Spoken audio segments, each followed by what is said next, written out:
Who says that after getting $1,000 gift in front of friends and family? My name's Dylan. I'm 37 years old. I live in Eugene, Oregon. And last summer, I finally learned the difference between love and humiliation. It was Jamie's birthday.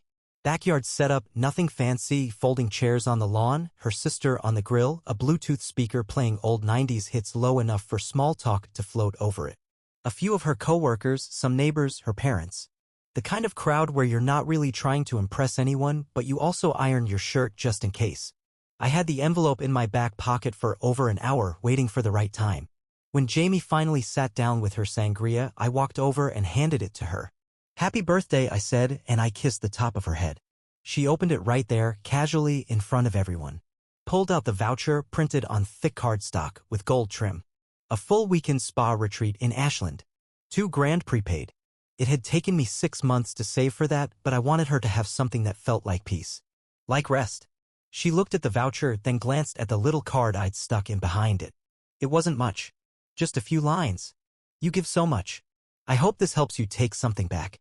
And then she laughed. Not a cute laugh. Not a touched laugh. Not even a surprised laugh. Just this sharp, real kind of laugh, like I had told a bad joke. Like the gift itself was the punchline. She held the card up, shaking her head with that same smile she gives when I forget to buy milk. "Still trying to matter?" she said. Just like that. Still trying to matter. With a grin, like it was a harmless tease. But it landed like a slap. I felt my chest go tight, and around us, the conversation slowed. People stopped talking. One of her coworkers, Ashley, I think, actually raised her eyebrows and sipped her drink like she didn't want to be there anymore. I didn't say a word. I just reached forward, took the envelope back from Jamie's hand, and set it on the patio table. "Message received," I said. Then I turned around and walked toward the side gate. Dylan, please don't walk out." Her voice cracked behind me, but I didn't stop. I didn't turn around. I was done.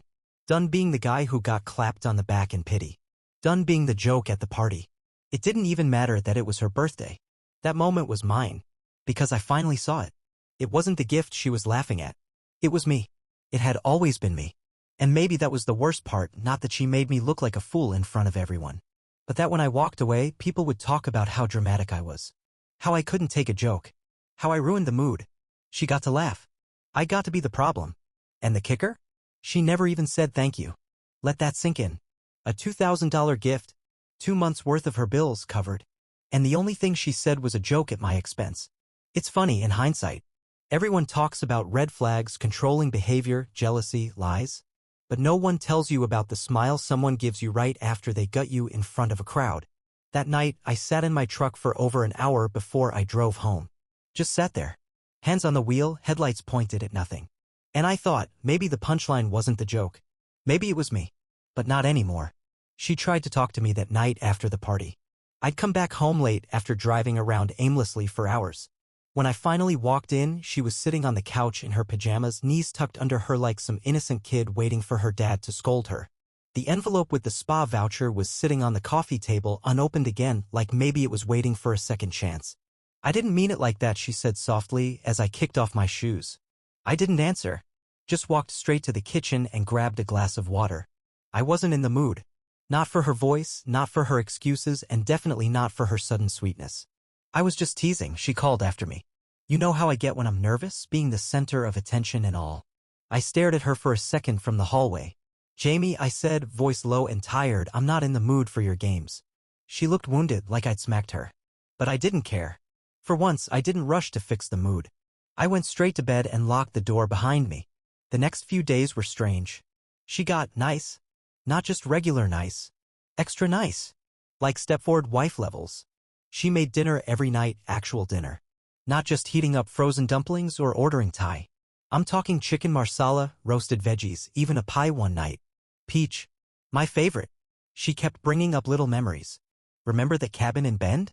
When we got snowed in and ran out of wine?" she'd ask, laughing softly as if we were in some romantic comedy and not a silent Cold War. At first, I wanted to believe she was trying. That maybe, just maybe, she was embarrassed about what happened at the party and didn't know how to say sorry.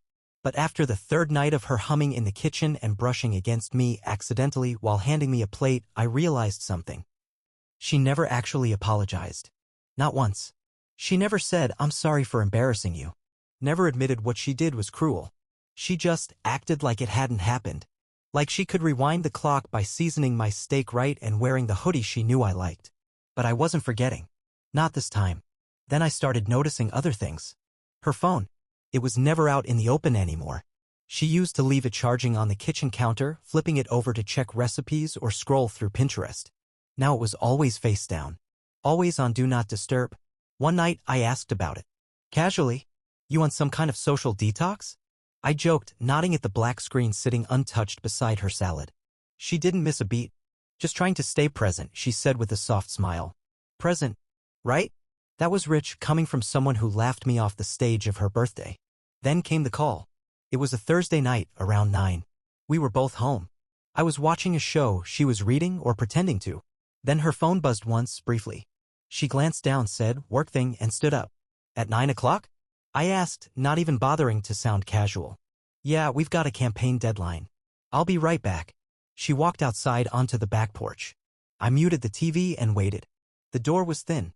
I could hear footsteps but not voices. Something didn't sit right. I got up and peeked through the curtain.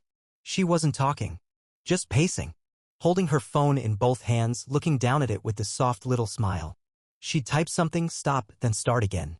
Like she was composing poetry. Or worse, something intimate. After a few minutes, she turned and headed back inside, still smiling. "Everything okay?" I asked, trying to sound casual. She nodded. "Just annoying coworker stuff." I didn't push. But inside I knew. Something was wrong. Deep wrong. The kind of wrong you don't fix with chicken marsala and candlelight. The kind of wrong that feels like someone already made a decision and they're just waiting for the right moment to tell you. I stayed up that night after she fell asleep, scrolling through her company website. She didn't work weekends. Not according to their hours page. And definitely not according to that smile. 2 weeks later, she told me about the retreat. We were standing in the kitchen on a Wednesday morning. She had just finished packing a little overnight duffel, gray canvas with pink trim. The kind she used for spa days or beach trips. Way too small for a weekend work retreat if you asked me. "So, yeah," she said, zipping it closed. "We're doing an off-site thing. Little cabin up north. Strategy weekend. Just the core team." I leaned against the counter, sipping my coffee. "Spouses invited?" She let out a quick laugh, like I had asked the dumbest question in the world. "God, no. It's going to be nonstop planning and talking. You'd be bored out of your mind." I didn't respond right away. I just looked at the bag again. No laptop. No notebooks. Just a water bottle sticking out of the side pocket and what looked like a rolled-up bikini top inside a mesh pouch. "Seems like you're packing light," I said, keeping my tone neutral. She shrugged. "It's just one night. I don't need much." That was the first real red flag I couldn't ignore. My wife was the queen of overpacking. She once brought 4 outfits for a single brunch because she wasn't sure about the weather. Now she was taking a toothbrush, a bathing suit, and lip gloss to a work retreat? Right? I offered to drop her off. She gave me a strange look, then forced a smile. "Sure," she said. "That'd be nice." The drive was quiet. She scrolled through her phone a lot, occasionally smiling at the screen. I glanced over once, saw a message thread open, the contact name just a single initial, T. She quickly locked the phone. "We're meeting at this place near Silver Falls," she said. "Carpooling from there." "Which cabin?" I asked. She waved a hand. "It's just an Airbnb. One of the girls booked it." I pulled up to the little parking area she directed me to. It was empty. Dirt lot, some tall trees, a few birds chirping. No sign of coworkers. No extra cars. "You sure this is the spot?" "Yeah," she said too quickly. "They're running late. I'll wait here." I didn't leave. Just sat there with the engine idling, staring through the windshield. Something told me to wait. She looked over at me. "You don't have to stay." I gave her a long look. "Yeah, I know." She got out, tugged the bag over her shoulder. "I'll see you tomorrow." I nodded, but I didn't drive away. Instead, I pulled around the corner and parked behind a line of trees, far enough not to be seen. I turned the car off and waited. It took 5 minutes. A black SUV pulled into the lot. New. Clean. Out stepped a man in his 40s, button-down shirt, no ring. Jamie walked over fast, too fast, and they hugged. Not the quick coworker hug. Not the casual side hug. No. This was close, intimate. Her arms wrapped around his neck. His hands rested on her lower back. And then she kissed him. Right there in the open, like there wasn't a husband parked 50 yards away behind some trees, watching his marriage walk out of frame. I stayed in the car, hands on the steering wheel, breathing steady. I watched them laugh. Watched her toss her bag into the back seat. Watched her climb into the passenger side like it was just another weekend, like she didn't have a man at home who had just handed her $2,000 and a last shred of trust. They pulled out of the lot and I followed from a distance. They didn't drive north towards Silver Falls. They went south 2 towns over to a small Airbnb I recognized from a billboard on the highway. One of those cute rental cabins with a wraparound porch and a hot tub. They got out holding hands. I sat there, parked across the street. Watched her laugh at something he said. Watched him pull her bag from the trunk like it was second nature. Like they'd done this before. Then I saw it. The welcome sign on the front door, "Relax, you're home." And for the first time in weeks, I didn't feel angry. I didn't feel sad. I just felt done. Because the man standing there? The one helping her unpack? I recognized him. It was her boss. The same guy who signed her birthday card. I didn't confront her right away. It would have been easy to explode, to throw open the front door the second she came home and shout about what I saw. But I'd done that before. Years back when she forgot our anniversary and lied about working late. I'd gotten angry then. All it did was give her time to twist the story and paint me as the emotional one. The jealous husband. The control freak. So this time I played it different. I went quiet. I smiled when she came home. Asked her how the retreat was. She said exhausting and rubbed her shoulder like she'd actually been doing some kind of corporate labor. I offered to make dinner. She declined. Said she was too tired. Said she had a headache. I nodded and kissed her forehead. Maybe get some rest, I said. The next morning I called her job. I disguised my voice slightly and used my old sales voice, polite, professional. "Hi, I'm calling from Northwestern Casualty. We're updating insurance files and just needed to confirm if Jamie Matthews is currently in office this week." The receptionist didn't miss a beat. "Actually, Jamie's on medical leave until Monday. Would you like to leave a message?" I nearly dropped the phone. Medical leave? Not work retreat. Not strategic cabin weekend. Medical leave? That night, I found an old burner phone in the junk drawer. The kind I used to use for Spotify when my real phone was charging. It still worked. Still held a charge. I cleaned it, deleted everything, and installed a voice recorder app. Then I rigged it to start recording any time it picked up motion or sound.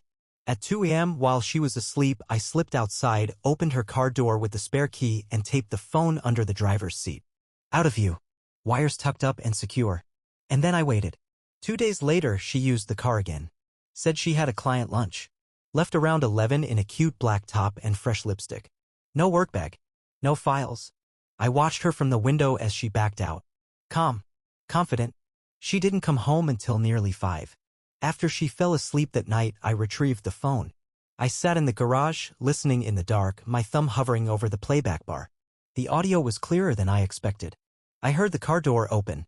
Then close. Then another. A deep male voice. Her voice chimed in, soft and flirty. "You always smell like cinnamon gum," she said, laughing. "I don't know how you chew that stuff all day." His voice answered something low. I couldn't make it out. Then her voice again, a little louder this time. "He's still clueless. Honestly, I think he knows, but he's too proud to admit it." There was a pause. Then more laughter. And then the words that hit like a sledgehammer. "It's kind of sad, really. He tries so hard to matter. But I don't even see him anymore." I sat back in the folding chair, the garage lights flickering above me. I wasn't too proud. I was patient. And now I had her in her own words. The next clip was shorter. Hotel lobby sounds in the background. A receptionist asking for ID. Then her voice again, giggling. "One king bed. Just like last time." Click. End of recording. I sat there for maybe an hour. Not moving. Just staring at the phone like it was a loaded gun. That night, she curled up beside me in bed. Whispered that I smelled like aftershave. Nuzzled my shoulder and fell asleep like nothing was wrong. And I just stared at the ceiling. I had proof. I had her words. Her laughter. Her tone. Her smug little smirks recorded in digital ink. This wasn't suspicion anymore. This wasn't a hunch. It was truth. The next day I started printing. Screenshots. Transcriptions. I took the phone to an audio shop and paid a guy $80 to clean up the files, balance the background noise, enhance the clarity. I made copies. Labeled folders. One for me. One for her. One for her boss's wife, just in case. By the time I was done, it looked like a case file. Neat. Professional. Ready for court if it came to that. She still hadn't noticed a thing. Still walked around the house in her robe like she was queen of nothing. Still left half-drunk coffee mugs on the counter and called it quirky. Still texted on silent, face down, screen flashing in bursts while she washed dishes with exaggerated care. But I saw it now. The cracks. The careless smirks. The private little jokes she thought I'd never understand. Well, I understood just fine. And soon, so would she. I invited her boss to our house on a Thursday afternoon. Told him I wanted to discuss a freelance opportunity, something related to brand consulting. Made it sound casual, professional. He was eager. Said he had a gap between meetings and could swing by around 3. Perfect. I cleaned the living room like it was a job interview. Straightened the couch cushions, wiped down the coffee table, even lit one of her expensive candles, the kind she only brought out when she wanted to impress guests. I left the manila folder right there in the center of the table. The same kind of envelope I'd used for the spa voucher. It felt fitting. He showed up wearing a tucked-in polo shirt and khakis, holding a notebook and smiling like we were old friends. "Dylan, good to see you, man," he said, shaking my hand like we hadn't both been living in separate worlds attached to the same lie. "Thanks for coming," I said. "Have a seat." He sat. Relaxed. Comfortable. No idea what was coming. Then Jamie came down the stairs. She stopped halfway, one hand on the railing. Her face drained of color the second she saw him. "Troy?" she asked, her voice pinched. "What are you doing here?" Troy looked confused. "You live here?" he asked, looking at her like a deer realizing it stepped into a trap. I smiled. "Glad we're all here," I said, sitting down across from them. I reached for the manila folder and slid it toward Troy. "You left some things at the cabin," I said. He blinked. "What?" "Go ahead," I said, folding my hands in my lap. He opened the folder. First page, a photo of the Airbnb driveway, Jamie kissing him as he carried her bag inside. Second page, printed screenshots of the company directory highlighting his job title and direct line to her department. Third page, the transcript of the voice recording. Her exact words. "He's still clueless. Honestly, I think he knows, but he's too proud to admit it." Fourth page, a copy of the Airbnb reservation booked under his name billed to a corporate card. Troy's hands started shaking. Jamie came down the last few steps fast. "Dylan," she hissed. "What is this?" I turned to her, slowly, calmly. "Still trying to matter?" I asked. "Or do I matter now?" Her jaw clenched. She opened her mouth but nothing came out. Troy closed the folder carefully as if it might detonate. "This is a huge misunderstanding," he stammered. I think we should talk about this privately." I stood up. "No need." I pointed at the door. "Both of you. Out." Jamie shook her head like she couldn't process it. "Are you serious? You're kicking me out of our house?" "No," I said. "I'm telling you to stay with a friend. You'll find the locks changed by tonight." "Dylan, don't do this," she said, walking toward me. "Let's talk. Just us." I stepped back. "We had our talk. At your birthday. Remember?" Her mouth trembled. "That was a joke." I nodded. "So was this marriage." Troy stood up, gathering the folder awkwardly like it was evidence at a crime scene. I'm going to head out." "Good idea," I said. He turned to Jamie like she might follow. She didn't move. So he left. Fast. No goodbye. No look back. Jamie watched the door close behind him, then turned to me with wide eyes. "He just left me." I raised an eyebrow. "What did you expect?" "He's married." Her mouth fell open. "Oh," I said like I had just remembered. "You didn't know that part?" I picked up my keys from the counter. "His wife will." And then I walked past her, right out the front door. I didn't slam it. Didn't yell. Didn't say anything else. Just shut it gently behind me. I'd said enough. And the best part? I did it all in under 5 minutes. She started calling that same night. I didn't pick up. First it was once every hour. Then every few minutes. The voicemail box filled up fast, crying, whispering, pleading. She said she messed up, that she wasn't thinking clearly, that it didn't mean anything. Funny. That's not what she said in the car. I blocked her number by midnight. By Friday, I filed for divorce. No delay. No hesitation. I walked into the courthouse, filled out the paperwork myself, and handed it over with a calm I didn't know I had. That weekend, her family reached out. Her mom called me. I didn't answer. Then I got a text. Just one sentence: "You deserved better." Her dad, silent as ever, stayed out of it. Her younger brother emailed me some half-hearted apology about misunderstandings and not taking sides. I archived it without reading past the first line. That following Monday, her boss, Troy, got put on leave. I didn't report him. His wife did. See, I'd taken one of those neatly labeled manila folders, the one with the photos and voice transcripts, and dropped it in her mailbox. No note. No signature. Just evidence. It was enough. Apparently, she confronted him the next day in front of their kids. Word spread fast. HR was conducting a review. Last I heard, his name disappeared from the company website. As for Jamie, she moved into a studio apartment on the edge of town. I know this because I mailed her something. That same spa retreat voucher from her birthday. Still valid. Still worth $2,000. I slid it into a plain envelope and added a sticky note. Use it. You look stressed. I didn't sign it. She tried texting me from a different number after that. New area code. New desperation. Please stop doing this. I blocked that number too. She lost her job 2 weeks later. I wasn't surprised. Her department restructured after the HR fallout. Between the scandal and the whispers around the office, nobody wanted the drama. She'd gone from office golden girl to toxic headline. I didn't celebrate. I didn't gloat. I just moved on. I canceled every shared account, changed every password, froze the joint credit card and pulled my name off the lease she never used. By the time the paperwork came through, there was nothing left connecting us. No custody to fight over. No house to split. Just a clean cut. The last thing I did was close out a folder on my desktop labeled simply, her. Inside were copies of everything. Evidence. Emails. Phone logs. I dragged it to the trash and emptied it. Not out of forgiveness. Out of finality. I didn't need proof anymore. I had the truth. And the truth was this: I never had to raise my voice. I never had to scream or throw anything or beg someone to believe me. All I had to do was listen, wait, and let them destroy themselves. It was cleaner that way. And now? Now I sleep. I eat. I sit on my back porch and sip coffee in silence. No games. No lies. No hollow laughter echoing from the next room. Just me. That's all I ever needed. I live alone now. Quiet house. Full fridge.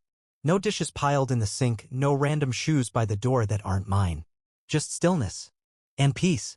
I moved into a smaller place across town, a little 2-bedroom with creaky floors and a stubborn screen door. It's not fancy, but it's mine.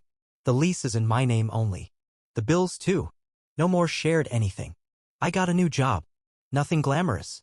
I help manage inventory at a hardware supply warehouse. It's honest work, low stress, and no one there makes jokes at my expense.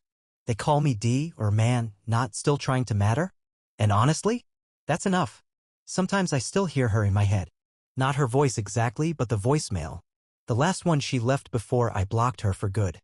Please don't walk out. I think about that moment a lot. The party. Her laugh. The way everyone got quiet. The way she tried to chase me down in flip-flops, yelling like she was the one being abandoned. But now? Now I laugh when I remember it. Not out of spite. Not out of bitterness. Just clarity. Because I don't care if I matter to her anymore. I matter to me. And that changes everything. I started doing things I'd put off for years. Went back to the gym. Took a few photography classes at the community center. Spent a weekend in the mountains by myself just to see if I could enjoy my own company again. Turns out I could. I met a couple guys at work who play pickup basketball on Saturdays. I'm not great, but I show up. They talk trash and call me Old Man Dylan, and for once it actually feels like a joke I can laugh at too. I even bought a new envelope. Blank. Clean. No card. No spa voucher inside. Just a note I wrote one evening after work. If someone mocks your love, they don't deserve your loyalty. I keep it on my fridge now. Right between a grocery list and a photo of me standing at the edge of a hiking trail, smiling like I didn't just burn down the life I spent 8 years building. But I did. And you know what? That was the best decision I ever made. She thought she broke me. She didn't. She freed me. Because that moment on the patio, when I said message received, that wasn't the end. It was the beginning.